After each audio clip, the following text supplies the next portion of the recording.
प्रिया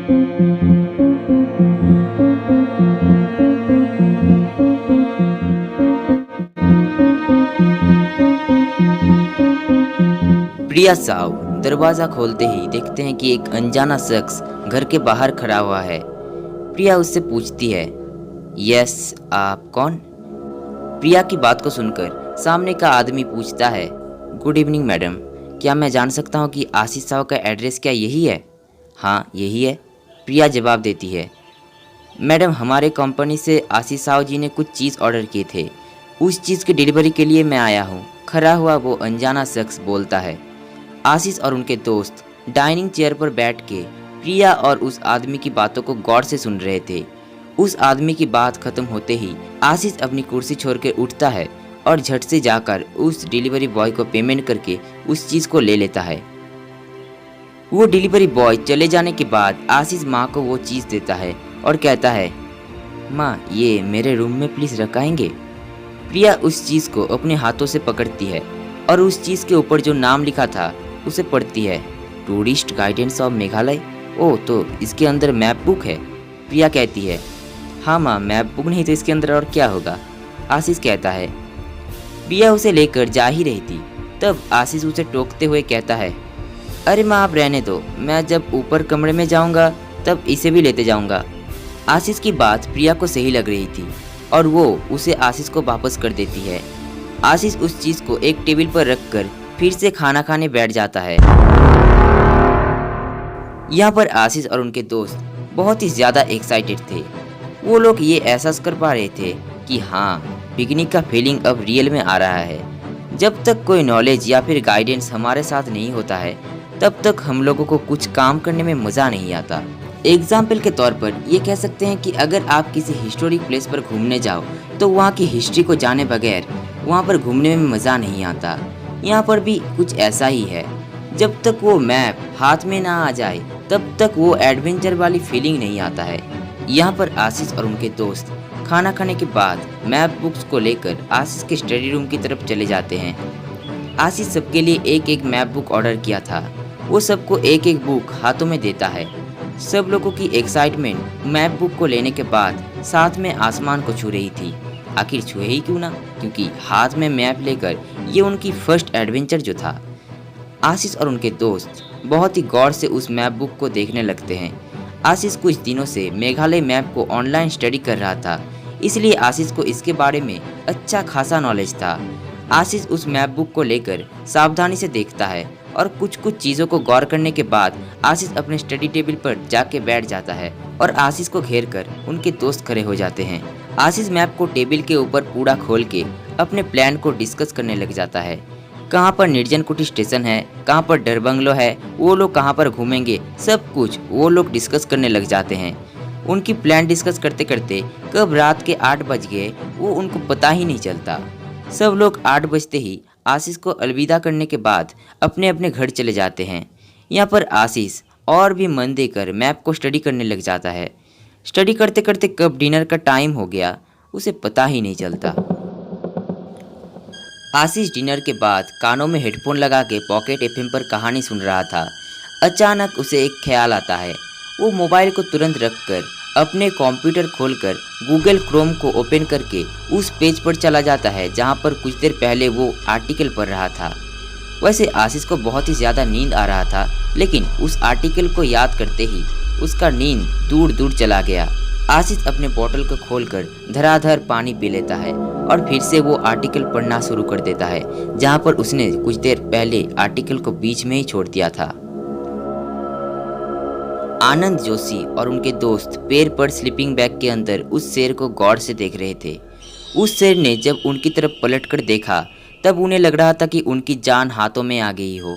वो लोग शेर की तरफ एक टक नजरें गड़ाए हुए थे। उन्हें अंदर ही अंदर डर भी लग रहा था, क्योंकि अगर उस शेर ने उनको खाने का मूड बना लिया तो वो शेर उनको छोड़कर यहाँ से नहीं जाएगा। हर वक्त उनके आसपास ही घूमता रहेगा और मौका मिलते ही वो शेर उन लोगों का काम तमाम कर देगा। वो शेर आनंद जोशी की तरफ ऐसे देख रहा था जैसे कि वो कहना चाहता हो, चले जाओ यहाँ से वरना सब के सब मरोगे। आनंद जोशी के एक दोस्त का नाम था मलय। वो स्लीपिंग बैग से अपना पिस्तौल निकलता है और ऊपर की तरफ फायर करता है। जैसे ही उसने ऊपर की तरफ गोली छोड़ी, जंगल के सब चिड़िया का झुंड चौकन्ना हो जाते हैं और चिचिर-मिचिर करने लगते हैं।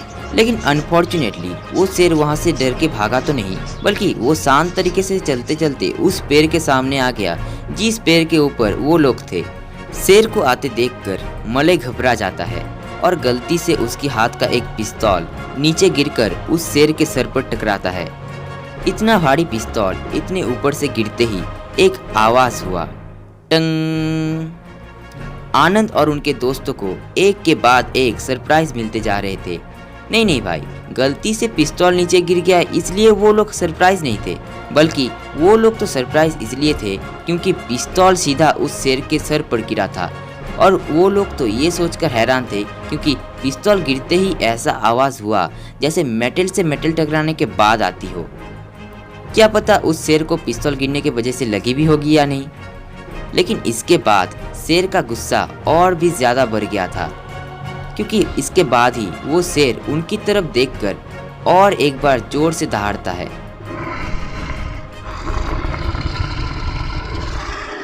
ये आवाज सुनकर मलय का खून डर के मारे पानी पानी हो गया था। आनंद और उसके एक दोस्त कमल ने गुस्सेली आंखें करते हुए मलय की तरफ देखता है, लेकिन गुस्सा करके भी अब कोई फायदा नहीं, क्योंकि चिड़िया खेत से चूक गया था। खैर जाने दो। उस शेर ने गुस्से से उस पेड़ के बक्स को खरोचने लग जाता है।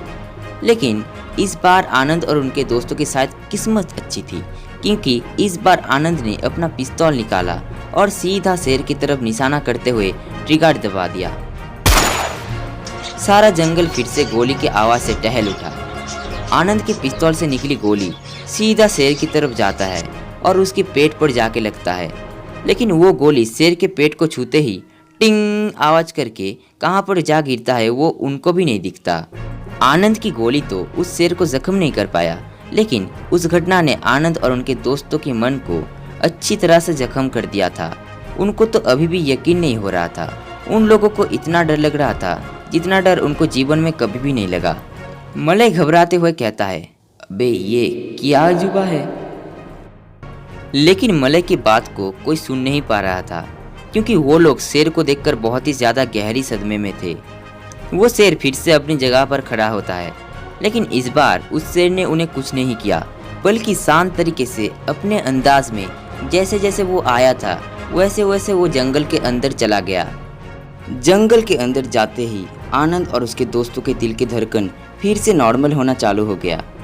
वो शेर बहुत ही बेफिक्री से जंगल के अंदर चला गया, जैसे कि उसको कुछ फिक्र ही नहीं है। आनंद और उनके दोस्त गौर से शेर को नोटिस करते हैं। वो शेर चले जाने के बाद वो लोग मलय को बहुत ही ज्यादा गाली देते हैं। इस तरफ आशीष घर पर अकेला रात को इस आर्टिकल को पढ़ रहा था। स्टोरी पढ़ते पढ़ते आशीष इतना एक्साइटेड हो गया था कि उसे रात का कोई फिक्र ही नहीं था। आशीष गौर से घड़ी की तरफ देखता है। घड़ी में 10:30 बज रहे थे। आशीष मन ही मन सोचता है, आज मैं इस आर्टिकल को पढ़ के ही सोऊंगा, चाहे दुनिया इधर की उधर हो जाए। क्या पता मैं जिस गुफा को जानता हूँ उस गुफा के साथ इस आर्टिकल का कोई ना कोई कनेक्शन हो। आशीष नीचे किचन पर आता है। आशीष की मम्मी और पापा सो गए थे। आशीष किचन पर आके अपने लिए एक डार्क कॉफ़ी कप तैयार करने के बाद फिर से अपने कमरे में जाता है और स्टडी टेबल पर आकर उस आर्टिकल को पढ़ना चालू कर देता है। क्या आशीष उस आर्टिकल को पढ़ पाएगा? और दूसरी तरफ क्या आनंद जोशी और उनके दोस्त अपनी जान बचा के जंगल से चले जाएंगे, या फिर कुछ ऐसा करेंगे जिससे उन्हें उनकी जान से हाथ धोना पड़े? ये तो आने वाला समय ही बताएगा। जानने के लिए सुनते रहिए अनजानी गुफा।